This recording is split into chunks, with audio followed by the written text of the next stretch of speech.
Olá, que bom que você está aqui e nós vamos iniciar agora a nossa segunda aula da série de videoaulas Apocalipse para Iniciantes. Eu sou o professor Temístocles Santos, do canal Pense Nisso do YouTube e do site www.prtemistocles.com.br. Quero lembrar com você alguns pontos. Primeiro, todos os comentários são baseados em meu entendimento do livro. Segundo, vamos observar o que está no texto e tirar lições práticas. Terceiro, você deve dedicar tempo à leitura do livro fora das aulas. Isto é muito importante. E quarto, este é um trabalho dedicado a estudantes principiantes, iniciantes, você que está tendo agora a oportunidade de poder conhecer e estudar o livro do Apocalipse. Vamos ter um panorama geral e depois desse panorama geral, o meu desafio é que você continue a estudar o livro de modo mais profundo. Vamos então começar a aula 2 com o módulo 1, falando sobre o escritor do livro. Aqui existem 3 referências do capítulo 1 que eu selecionei para que a gente possa ter uma ideia do escritor do livro. A revelação de Jesus Cristo que Deus lhe deu para mostrar aos seus servos o que em breve há de acontecer. Ele enviou seu anjo para torná-la conhecida ao seu servo João. Apocalipse 1, terceira parte, que dizia: escreva num livro que você vê. Apocalipse 1, 11a. E escreva, pois, as coisas que você viu, tanto as presentes como as que estão por vir. Apocalipse 1, 19. São 3 referências que mencionam o escritor do livro, que é João. A sua atenção à leitura do texto é imprescindível. Preste atenção. Aqui há uma sequência pouco difundida, pouco conhecida, mas há uma sequência importante acerca do registro escrito, que ajudará a compreensão de todos. Primeiro, Deus prepara o livro na eternidade. Depois, Deus entrega o livro revelado ao seu Filho Jesus. Terceiro, Jesus entrega a João a revelação do livro. E, por último, João escreve o que viu, o que vê e o que ele verá. Não podemos esquecer que há uma diferença entre ser um autor e ser um escritor. No caso de João, o livro profético, o livro do Apocalipse, tem como autoria o próprio Deus, mas entregue a João para escrever tudo com suas palavras, as coisas reveladas a ele. Você pode descobrir em suas pesquisas mais detalhadas, mais profundas, que existem alguns estudiosos que divergem entre si sobre a autoria do livro do Apocalipse. Minha convicção pessoal é que se trata do mesmo João que escreveu as narrativas do Evangelho de Jesus, que tem e que leva o seu próprio nome. Na aula 2, no módulo 2 ainda, agora nós vamos falar sobre a mensagem do livro. Já vimos no módulo 1 sobre o escritor do livro. Agora no módulo 2, na aula 2, nós vamos falar sobre a mensagem do livro. Que mensagem que o livro do Apocalipse traz para mim e para você? Apocalipse 1, segunda parte diz que Deus lhe deu para mostrar aos seus servos o que em breve há de acontecer. Portanto, esta é a mensagem central do livro do Apocalipse. Veja você que nós estamos tratando da mensagem do livro. Qual é o foco do livro que João escreveu? Então, é claro que está escrito que esta mensagem é para mostrar aos seus servos, a mim e a você, o que em breve há de acontecer. A mensagem do livro do Apocalipse, veja bem, deixa claro que se trata de um livro de revelação de fatos e eventos que deverão acontecer em breve. Sempre lembrando, e aqui é necessário muita atenção, sempre lembrando que esta é uma palavra vinda da parte de Deus e que nada poderá afetar o seu cumprimento. Ela é uma palavra, o livro do Apocalipse não é apenas um livro, é uma palavra profética desafiadora. O livro do Apocalipse é uma profecia enviada por Deus ao seu povo. É também um livro que encoraja, exorta e adverte a todos acerca dos últimos acontecimentos neste mundo. Apesar das perseguições e tribulações que os filhos de Deus têm enfrentado, há vitória certa. Há consolo e glória eterna ao lado de Cristo Jesus. Mas para os descrentes há um convite para o arrependimento e fé, ou seja, uma mudança de mentalidade, mas também um alerta para o risco da eternidade longe de Deus. Ainda na aula 2 e terminando com o módulo 3, nós vamos conhecer os destinatários do livro do Apocalipse, onde há uma clareza enorme sobre essa questão para quem a carta ou o livro do Apocalipse deveria ser enviado. Então, vamos lá. Destinatários do livro. Apocalipse 1:11, é claro quando ele diz: para João, escreve num livro o que você vê e envie a estas 7 igrejas: Éfeso, Esmirna, Pérgamo, Tiatira, Sardes, Filadélfia e Laodiceia. E nós vamos estudar um pouquinho, vamos abordar um pouquinho cada lugar, cada cidade mencionada como destinatário. Eu coloquei aqui um pequeno gráfico, um pequeno mapa da Ásia Menor da época, onde as 7 congregações do corpo de Cristo estavam se reunindo, não é? E, obviamente, que nos dias atuais, esta região é a região da Turquia.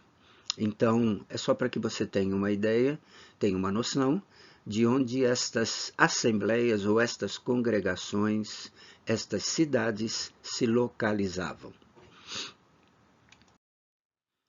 Muito bem, as 7 congregações da Revelação, também conhecidas como as 7 congregações da Ásia Menor, são as congregações ou as assembleias das cidades mais importantes desta região no início da ação do corpo de Cristo no mundo, mencionadas no livro do Apocalipse, capítulos 2 e 3, que ainda nós estudaremos.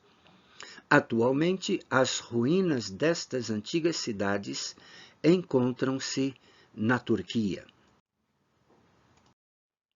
Congregação de Éfeso. Éfeso significa desejável. Sua localização era um ponto importante tanto militar como comercial. Éfeso era a maior cidade da costa oeste da Ásia Menor. Como um centro de comércio marítimo e rodoviário da região, Éfeso era uma próspera comunidade urbana. No final do século I d.C., era a 4ª maior cidade do Império Romano. Os romanos fizeram de Éfeso o centro administrativo da província da Ásia. O governador e os outros oficiais de Roma estavam na província entravam na província através do porto e conduziam muitos dos seus negócios na cidade. Éfeso foi o centro de adoração da deusa Diana dos Efésios. Congregação de Esmirna. Esmirna era a principal cidade que disputava com Éfeso e Pérgamo a fama de ser chamada de maior cidade da Ásia. Ruas e edifícios se estendiam através do litoral que circundava as montanhas.